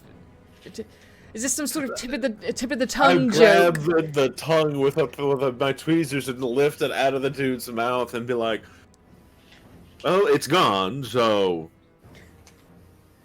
Well, it certainly wasn't me. This isn't. I'm not saying you killed the man and took his tongue as a trophy. You didn't, did you? But, are you serious? Who even are you? And he kind of said I wasn't doing. There's bites. He bit his tongue off, and there's he was convulsing a bit before he passed. Perhaps he bit it then, swallowed it. Interesting. Are you a What? doctor? I want to look close. What are the direction of the bite marks? Do they curve with his teeth or against? As you kind of look closer, it's a bit odd.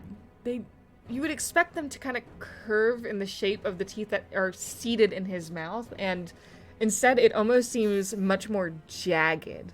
Same kind of curvature as his mouth, but it looks almost much sharper than what his teeth should have been able to do.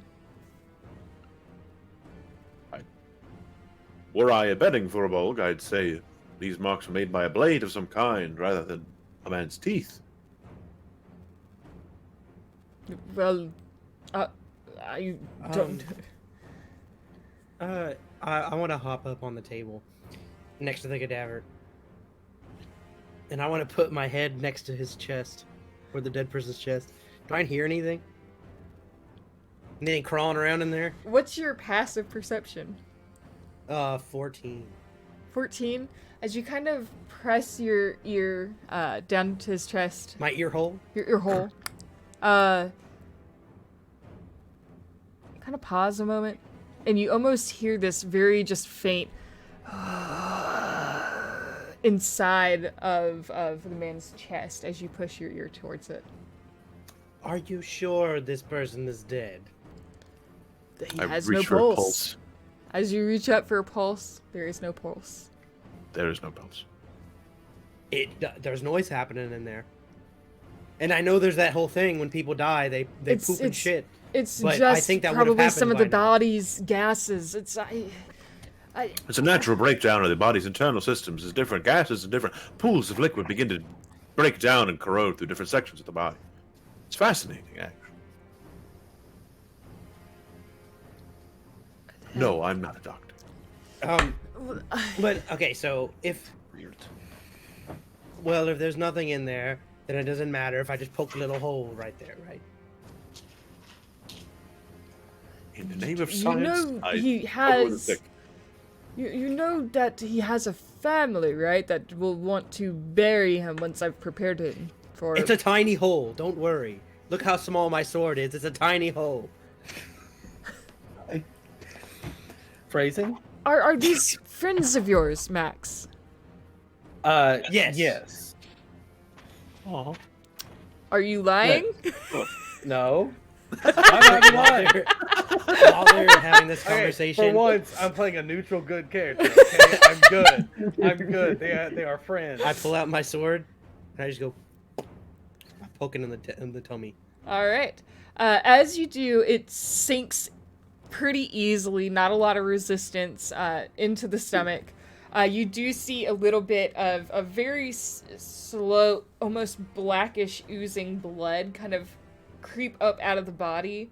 And you know, there is a bit of resistance. There's also a horrible smell as this blood kind of slowly trickles out of the wound that you've created. I'm assuming you pull your sword back out, or as you do so, the smell does get a bit worse, but it doesn't seem to be much of anything. And I need you to roll me a dexterity saving throw, Jameson. Oh God. My Oh first God. roll. Oh jeez. Let's go. 16 plus 6, 22. 22. With a 22, you almost like feel it happening before you even see it and process it. As you suddenly kind of reel backwards, you watch as the one hand that has kind of been sitting loosely by the body suddenly just reaches up and swipes wide across the body. I need everyone to roll me initiative. Oh God. I told you it I do wasn't not good. have a battle map for this because I didn't think that we would be going around town today. So you're gonna theater of the minded, assholes. Unprepared. Third. Unprepared. I'm gonna show you unprepared in a minute. That arm Okay. comes up and Ozzy's like, okay, good. I get to work for my money today. Finally. Finally, some fun. Some fun, Give Jesus us a Christ. solid Andrew map, Aaron, please. You want an Andrew map? Do you really, Yes. truly, No. genuinely want me to draw an Andrew map for stream? don't do that. Jesus. I very much do. Yes. That's too goddamn bad. Poor audience members don't need to be subjected to that. What? Our audience members can't experience art. Artiste. I'm also an artist of the hammer variety. Can I get some frogs in the chat, please? Froggers. Ribbit. Bet. Let's go. Okay. I need Alder and Ozzy to still put in. Oh, sorry. You're good. Now you guys I should was have waiting control for you to of it. ask. Yeah, I was also waiting for you to ask. My bad. Nah, you good. You good. Let's Give see me the here. frogs. Apologies to those of you who aren't going to get to see this on a screen, but we'll make it good for you, I promise. All right. As this hand kind of lashes across, you see it suddenly lean up, almost just shooting bolt upright on the table, as you hear just a and kind of reaches and lurches out. Jameson, as you are still the closest in this instance, it is going to try to reach out, trying to grab onto you and bite down on your neck here as part of a multi-attack. So first is the grab. Oh, no. Ooh, let's see. Does a 14 hit? No. All right. The bite, oof, as he comes down for a 22 to hit. See. So as you kind of dodge a second time out of the way, you just happen to kind of misjudge the amount of space you have behind you. As you kind of slam up against the wall, it takes advantage of this moment to kind of reach out and sink its teeth down into your arm as you kind of manage to rip it and pull it away. I needed to make a Constitution saving throw. Constitution saving throw, duly noted. And you're going to take 7 points of piercing damage, and I need you to make me a Constitution saving throw. Is it against being poisoned? Yes it is. And that's correct, you can't be poisoned. Fair enough. Let's go. Alright, its Constitution saving throw is a Can- 17. Can it be Okay. poisoned? Yeah, can it be poisoned? Maybe you'd like to know, wouldn't you? Well, that succeeds, but bite me again, motherfucker. See what happens. Fuck around You'll and be find so out. lucky the next time, idiot. Tiny moist ass. As it finishes moving, you begin to hear suddenly in the little like curtained area adjacent where you, Max, are currently standing and have been standing with Dr. Hinge. Suddenly the body begins to convulse and shake about wildly. Next up, Jameson. On deck, Ozzy. This room, just to put it into context, is maybe 20 square feet. So, Awesome. yeah, so you guys really went to, like, a great place to be. I will, Damn, I wish sword I had still in Fireball. hand, kind of leap back, bleeding a little bit from the bite mark. We'll go. Corpses are not supposed to bite, sir. Have at thee. And I will go ahead and make a rapier attack at the corpse on the table, and I will go ahead and, since I'm doing piercing damage, I can use my grung poison on that. So if I hit, it needs to make a con save. Okay, duly noted.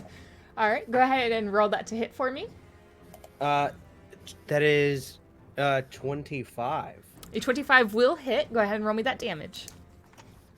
And I will going to add a defensive flourish to this. And so as I thrust forward with my sword, sparks of magical energy will start coming off of it that look like a musical note with on a staff, a musical staff, and they kind of float around me before, kind of form this protective barrier as I do an extra 5 points of damage that I haven't rolled yet, but 5 to my AC. Okay. And that is going to be that is going to be 12 points of damage in total. All right, duly noted. That saving throw for you was an 11. That fails. Okay. Let's go. So let's see. It takes an extra. Can it take poison damage before I even It do this? cannot. You So notice never that it mind, doesn't seems matter. unaffected by the poison produced. Spider-Man meme, but against being poisoned. And I will turn and look at my new metal friend, and in the same motion as I stab forward, the sword flips around, and I put it away for a minute, and I pull out my lute, and I start strumming. And as I strum, music kind of fills the air, and I look at Ozzy and I go, "I'd like to see you use the hammer now." And I give you bardic inspiration. Oh, I would love to. Save a d6. Excellent. All right, at the end of your turn, that brings us to Ozzy. This is what I was born for. I'm gonna take the hammer, and it's still laying on the table. Yeah. It is. Yeah. Taking the hammer and it's just fucking windmilling, and then so Does that count as prone? It would. Oh, damn it. I could have got advantage on mine. It's fine. That is a good point. Oh, hang on. I gotta see if it. Well, just in case. No. Okay. That's a dirty 20. All right, a dirty 20 will hit. Go ahead and roll me that damage. Dirty 20 on the hammer. Let's go. God bless great weapon fighting. Okay, that'll do. So that's 10 points of bludgeoning damage. I'm just gonna. Ozzy, how does that look as you dispatch this individual on the table here? I bring the hammer and I'm like, oh, I would love to use the hammer, and I pull it around and then just, and as it hits, like I hit the chest and it's just flat, just like bones and shit popping out from underneath the hammerhead. Just pull it up and then turn to. You said the other one started moving around, right? Yes, and you do notice that this one begins to kind of lurch and start sitting upwards, almost reaching out to Dr. Hinge, who is facing away from it at this moment. And I'm just going to. And is Dr. Hinge? Is there a space between Dr. Hinge and the thing on the table? Not really, Okay. no. Well, I'm just going to immediately move over to kind of be in that area with Dr. Hinge, close enough to hit with the hammer. But I mean, I can't. Cannot multi-attack yet, so. Level 3 head ass. Head ass! Yeah, that's what I got.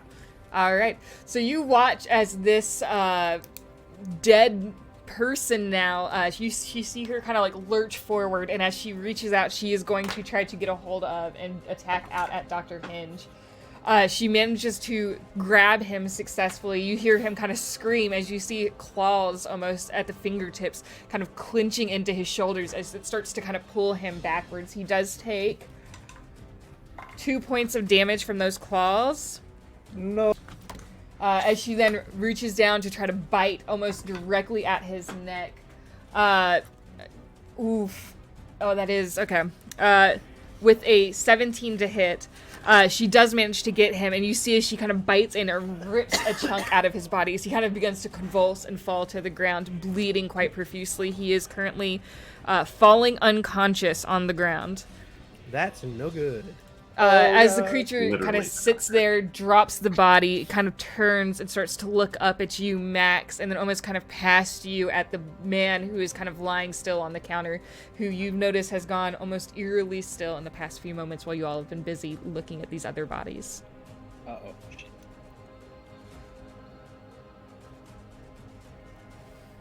That brings us to Max. Alder on deck. Okay. One moment.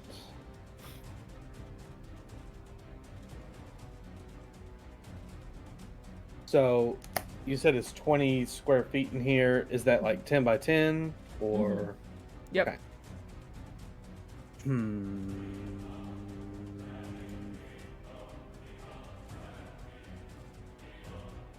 So, one is out and two are still up. Well, so Okay. you've got one who seems to be the unconscious man at this point that you guys have brought in. Without looking at him, you're unable to really tell without taking probably an action to investigate whether or not he has passed away. You've got the woman now who is kind of upright and kind of reaching, kind of clawing her way upright on this table, who is no longer prone. And you do have the deceased individual whose body seems to now begin kind of almost swelling a little bit, where Ozzy has dispatched them on the table.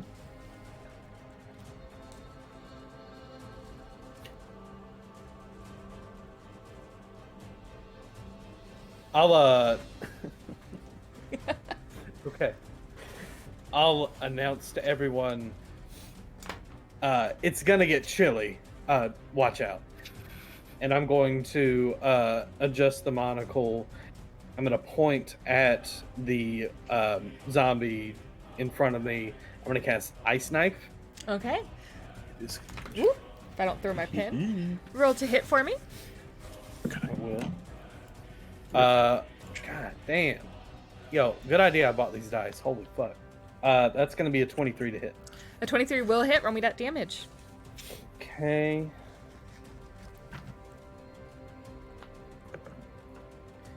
That's gonna be. It's pretty sure it's just the D10. That'll be 6 points of cold damage, Duly noted. and then anyone within 5 feet of it needs to make a dex save. Well, I got good news and bad news for you, Everyone, Chief. bro. That is all of you in this room. Yeah. So everybody, please make me a dexterity saving throw. The zombie thing, as you put it, will also make one. Okay. And that was 6 piercing damage. BT dubs. Duly noted. Oops. Alright, that is a 19 on the saving throw from the zombie thing. That will save, so it will take.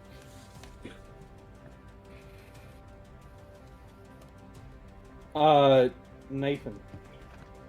Okay, duly noted. Okay. Alright, what did everybody else roll? 7. 11. 25.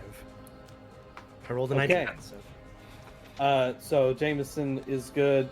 Okay, thank God. Anyone that failed, so Ozzy and Alder will only take 3 points of cold. Lol. 3. Sam has officially done more damage to the party than the enemies there. So far. Yeah, but like, What do you do it's with the it? only AOE thing I have at the moment. Okay. Yeah, that'll be. Actually, hang on. That should be it. I want to double check. Oh, hang on, You're a sorry. wizard. You don't have bonus actions. Okay. Does a 13 succeed against your DC? Yes. Okay, noted. Yeah, I'm gonna go ahead and take out my dagger. Okay, so you reach back and pull out your dagger. Alder, it is your turn. Okay. So Alder was hunched over, working on this man, who Jameson jumped on top of, poked a hole in him. He came to life, and then Ozzy smashed him like a pumpkin. I'm gonna say in that commotion, Alder just kind of like stepped back as he was moving around, and kind of like back to the wall, sunk down onto the floor. And in the rest of the commotion, seeing Dr. Hinge fall to the ground with this big, horrible bite wound and blood gouting out everywhere, I will stay on the ground, and I'll just kind of like reach out and grab Dr. Hinge and kind of drag him under the table that the dead man was on. And I'll just look down at him and say, "Oh, well, Dr. Hinge, I might not be a doctor, but here. Try on the Fenhorn's functioning peel and stitching." And I pull out this large linen bandage, and you see me just peel this big section of just like glued on parchment paper, and there's this like smattering of like pale green liquid on top of it, and I just smack it onto his onto his neck where the big bite wound was. As I'm going to cast Cure Wounds on the doctor. All right. I yell over, "We need to work on your marketing." That is 8 points of health back to the good doctor.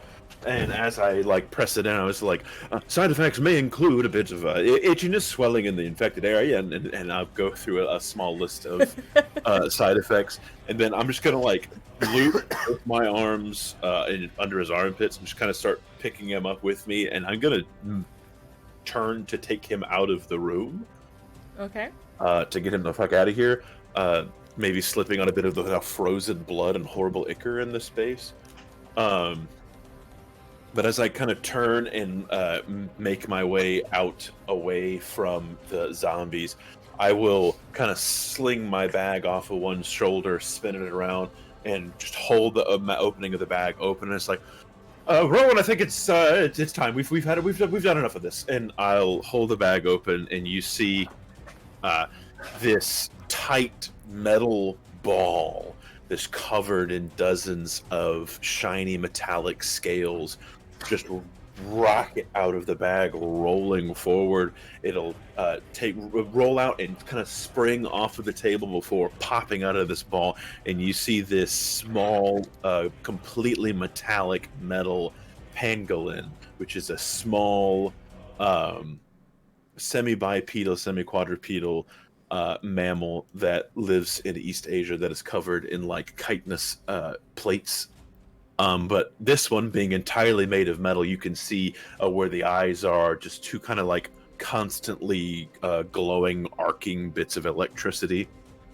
And you can see the hundreds and hundreds of scales that kind of line his back. Upon closer inspection, seem to be all made of just the backs of small metal spoons that all make up the kind of the hide of this creature. Rowan will roll out of the bag, and just with the vicious clicking and clattering of spoon sounds, is going to come out with these two sets of razor claws and attack the zombie that took a bite out of Dr. Hinge. Okay. With a force rend attack. Okay, roll to hit for me. That is a 16 to hit. That will hit. Roll me damage. Oh, for 7 points of force damage. How does it look as Rowan just dissects and basically shreds to ribbons this individual? He's just gonna come forward with the sets of claws just into the neck and just tear and watch the zombie's head pop off. I like this one. And then I'm gonna keep dragging Dr. Hinge out of the room of death. Okay, duly noted. After your turn, you see the individual who is brought in by you all begin rapidly kind of convulsing on the table. Jameson, you're up. Sorry, I was trying not to cough my lungs up. You're all good. All right. I went to look at a map. There's not a map. I don't know why I'm looking at that. So the one that we brought in Yes. is doing it now. Mm-hmm.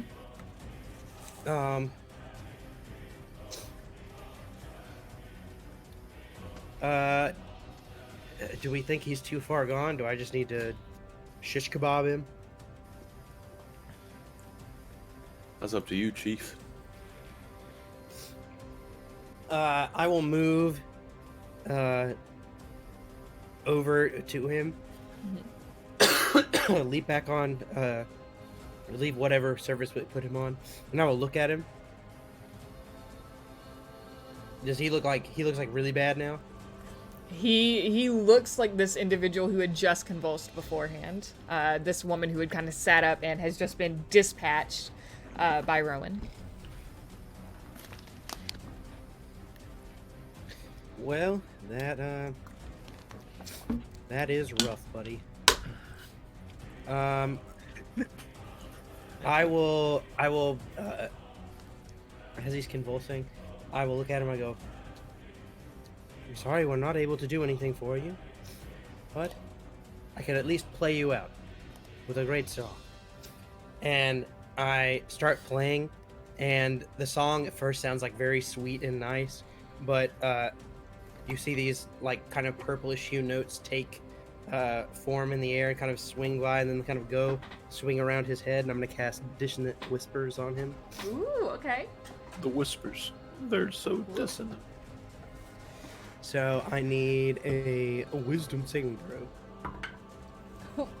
It does not succeed. It's a 3. So it is going. This is going to take 3d6. Hey, that's 3 hits. That is 3 5s. So 15 points of psychic damage.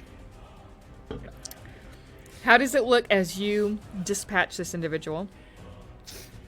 So I'm playing this sweet song, and it gets more kind of ear piercing, and he's probably shuddering and shaking.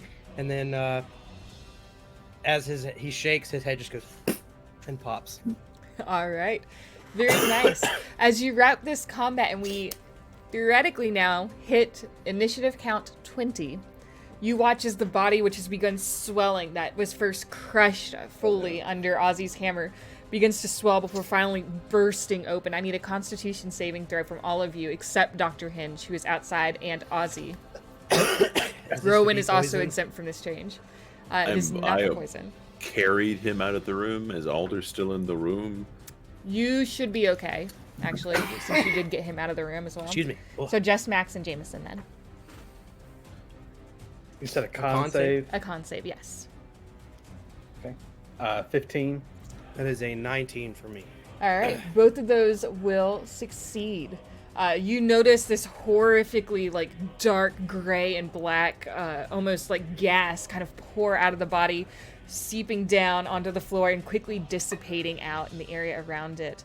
While you begin watching as the other bodies slowly also begin to kind of swell up with this gas. Seeing it swelling up like that, I'm immediately going to turn to Max and go, out, now. I will. It's best we make our rest. Yes, I will leave. All right. So you all kind of quickly rush out. Ozzy, I'm guessing based on your reaction, you're probably going to be the last one out. Is that correct? Yes, I'm basically going to make sure that they are out and then wait for them to actually do whatever they're going to do, seeing that it didn't affect me the first time, just to be sure they're not, like, getting back up or something. Duly noted. As all of you, are you just waiting in this front area? Or are you stepping back outside? I'm going outside. I'm gonna take Dr. Hinch outside. Okay. And Rowan will tuck into a ball and roll back out of the room following me.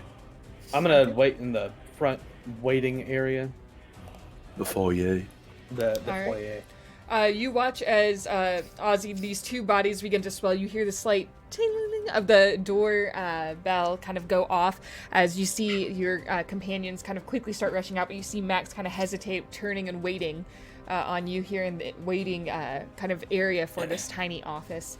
As the gas seems to begin to swell before finally both bodies burst open, a doubly large here amount of gas begins to seep out of the bodies. Max, I will still need a saving throw from you. Okay. 17.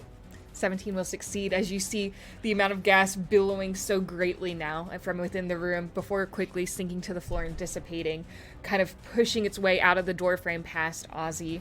The bodies, Ozzy, as you kind of sit there and watch, are not moving, if They're you can like call them bodies at all anymore. Okay. They seem to be kind of in grotesque pieces about the entire office. And like seeing that they're just like everywhere, I'm gonna turn around to leave and see Max still in the waiting room.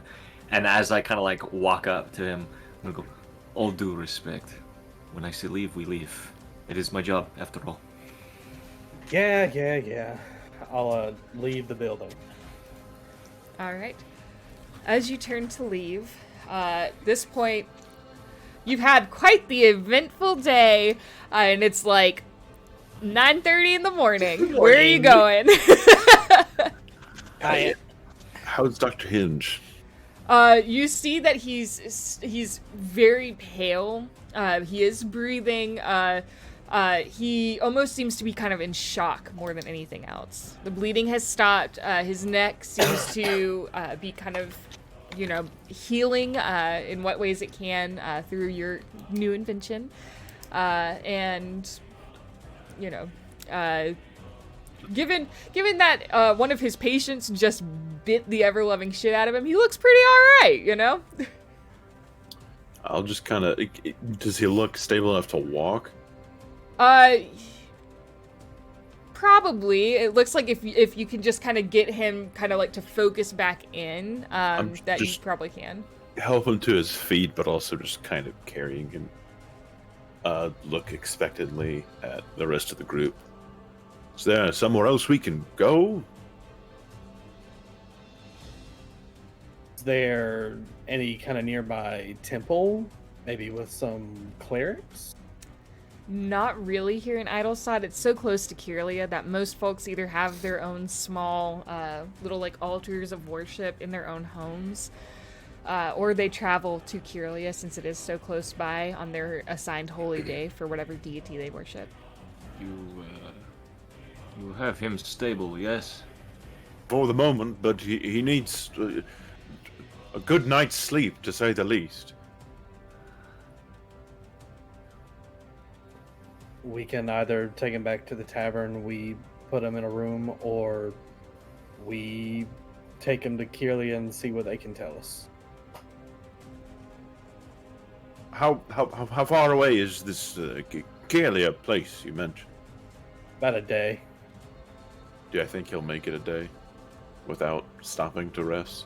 Looking at him, I mean, physically there's nothing wrong with him. He seems to be healing. I mean, he's still got a little bit of blood on him, and probably a few, smaller injuries that are lingering kind of like from those claws in his shoulders that likely will need some time to heal. He does not have any like residual goo from any of the bodies on him or anything like that. Do we have any of the goo on us? As you kind of look at yourselves, those of you who were in the room upon any of those explosive rupturings, we'll say, of the bodies, will have different specks of blood and goo and just grossness on you. Alder, do you have a bottle? You could run like tests on it or something, right? Oh, an attempt could be made, but there's not much as far as the material or viscera there. I don't really want to venture back inside to gather any. I would just hold out my hand. I'll hand them a bottle, a jar. And I will go in and scoop up some corpse goo. So. Right. You can add one bottle of corpse goo to your inventory. Nice, great, love it.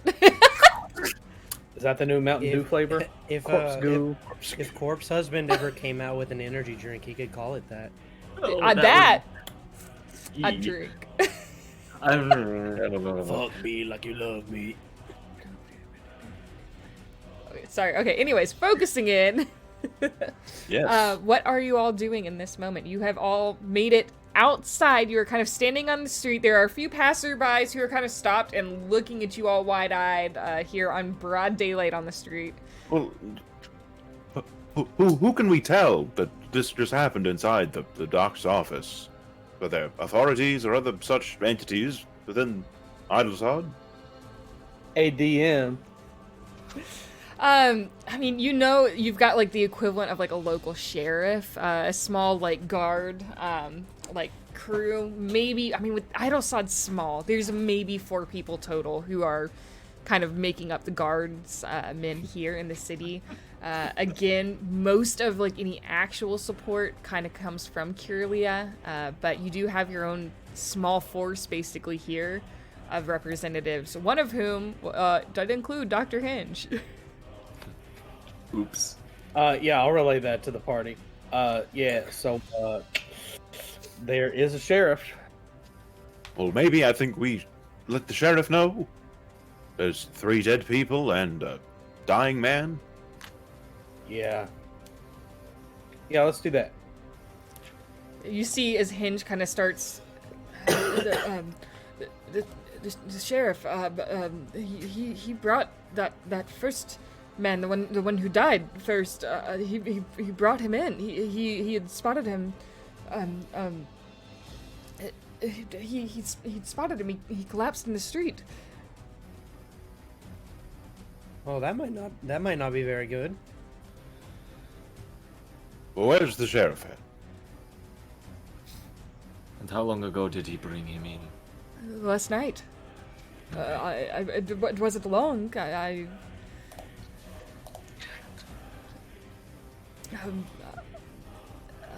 don't know if the sheriff might be home today. You see him. Only one way we're gonna find out. Start to get like that 1,000-yard stare office. again. I'll just guide the Hinge with me as we go to the sheriff's office. All right. As you begin to walk towards the sheriff's office, if you can even kind of call it that, you get there and you can see that it seems to be like a house with a cell, almost kind of attached like area with a small like very rickety kind of wooden, very like cheaply, quickly put together sheriff's office.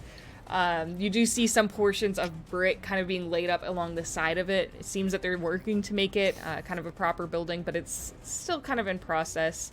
As you kind of approach, are you just walking into the office? Are you knocking? How are you approaching this? I assume we'll just go right up to the door. And then All right, as you go right up to the door, you kind of peer through and around the windows, there doesn't really seem to be much movement within. I'll call out, "Hey, sheriff, insert name here." It's a strange surname to be having. Insert name here. Oh, as you call out, let me look at my note real quick here. Again, things I didn't think I would need to have had ready, but thank God I did. So, Dr. Hinge, are you related to the great Adore Hinge? He is not paying attention to you at all. You know that the sheriff's name appreciated it. is Diggory. Sheriff Diggory, where the hell you at? I'll just There- call out for him. There See if is no response. Are you looking through the windows again? You don't get anything from within. I'll see if the door's unlocked. It is unlocked. I'll go in. All right, as you walk in, you do Ozzy see in a will- very dimly lit corner where this very, we're talking like crates with like a plank of wood on top of it. Desk is kind of set up in the corner. In the chair, you see what seems to be Sheriff Diggory kind of head down on the desk, almost asleep. Ozzy's gonna go in, like as soon as Max starts going, Ozzy's going in, and seeing that, Ozzy's gonna put his hand on Max's shoulder again and say, "Whatever crap came out of those things did not seem to affect me, so stay behind me." Understood. And it's like you said, it's like dark, dimly lit in here or something like that. Or, There's no like my- lighting, no candles, torches, any other sort of lights in here that are on at least. You do see some of them available, but they're not lit. I will. Are we trying to? We're trying to get his attention, right? first. Okay, I'll snap my fingers and use dancing lights and just spin these blue and purple lights around outside the door, like and I'll she'll like, "Hello, law enforcement." There is no response, no movement. Take care. Indeed.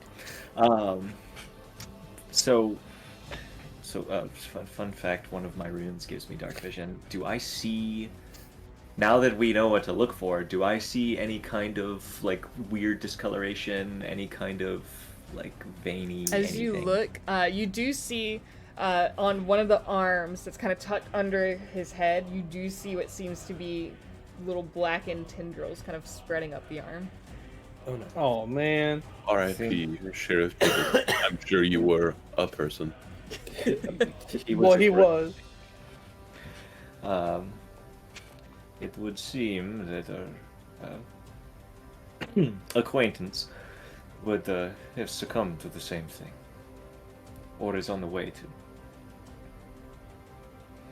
Is he still Breathing? alive? I will walk over and I will kind of lean down and kind of like just You see, he just kind of falls to the side, slumped in the chair, is not moving, is not breathing. I believe he is dead. Probably.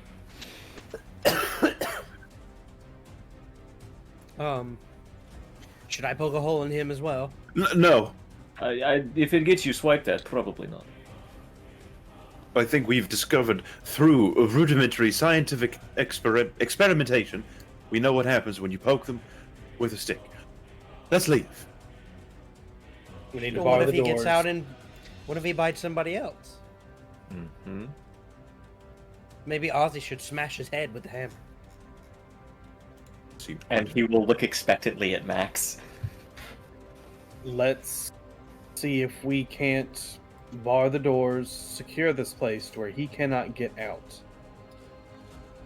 Because I get the impression we might need a live specimen on down the line once we try to learn more about this. Unless we want to take Sheriff with us. we already have one invalid. I think one is enough. Alright, so how are you all going about this? I'll like make my way in and set the sheriff back in the chair, Okay. and just look around the office for like some rope, and I'll just tie him to the chair. Okay. Easily enough done. Is that all you're doing? See if I have anything. I'll also find like a plank or board, piece of parchment or whatever, and I will take out just a thick thick paintbrush and paint on it, closed until further noticed.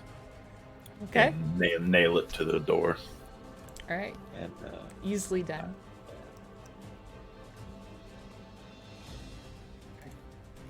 Well, I believe we need to take Dr. Hinge to Curlia. I can't make the journey alone. Ozzy, of course. Such a Alder, favor to do. Jameson, I know you're in this much more than you intended to be, but I don't want to be the one to necessarily have to connect the dots, paint the picture here, but if Sheriff here picked up this individual who collapsed in the street yesterday, and today he deceased and turned into that thing, is there not a greater concern for your daughter or the other people back at the tavern? well, of course. What do you propose? Truthfully, I don't know. Well, even if... Well, first of all, as long as Alder is coming, I will be more than gracious to accompany you. Because it seems as if your lot attracts all kinds of insight. And that is what I am here for. Secondly, I mean, we'd have to go back to your tavern anyway. You don't want to go on a journey without saying goodbye to your family. Of course, and we'll need equipment. And we'll warn them, probably close the tavern for at least a few days to keep any other possible wandering vagrants who could have contracted said disease from entering the premises. We could probably alert a town crier, have them spread the word.